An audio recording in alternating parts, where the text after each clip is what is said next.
Teddy Roosevelt was one of my heroes. I absolutely love reading his quotes, especially when I need a pick-me-up, when I need some encouragement, or I just need a kick in the rear end to get going and get back in the game. Because Teddy was a doer. Teddy wasn't a complainer or a whiner. He didn't stand around the water cooler Monday through Friday and make excuses and whine about his day or having to come to work. Teddy was in the game every day. He was in the arena of life with his sleeves rolled up, and he was about making change. He was about results and getting it done. He was charging into the things that scared him. And I love his spirit. I love his energy.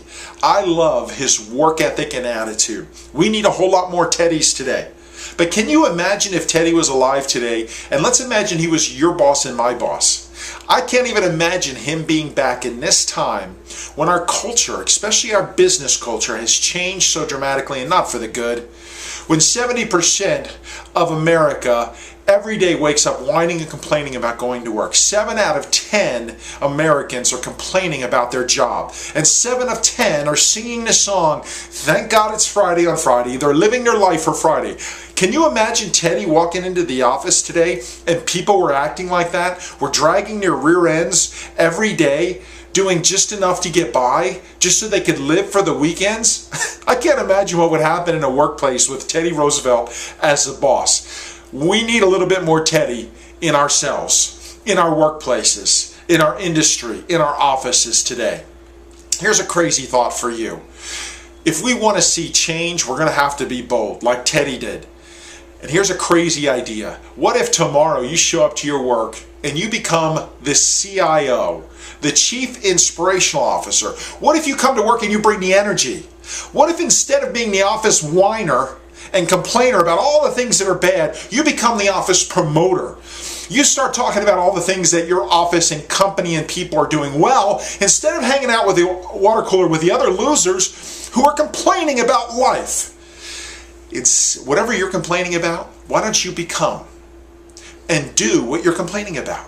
Whatever it is you see your company, the shortcomings of it, why don't you be the one that stands in the gap and do that to make the change? Get into the arena of life. And whether you fail or succeed doesn't matter. It's that you've gotten off the bench and you've gotten in the game. You're not an armchair quarterback anymore. You're not the office whiner or complainer anymore. You're actually in the game trying to make changes and changing the world. That's what we need more of today. We need more people who are channeling Teddy instead of channeling the whiny, mealy-mouthed snowflake mentality we have today.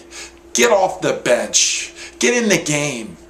Become the person at the office who inspires, brings hope, motivation, and energy every day. Start focusing on what your company, your office, and your people are doing well, and do that. And then watch what happens in your place. Watch how many people want to come work at your place. Watch how you want to come there. Even on a Monday morning at 8 o'clock, you're excited to be at your company.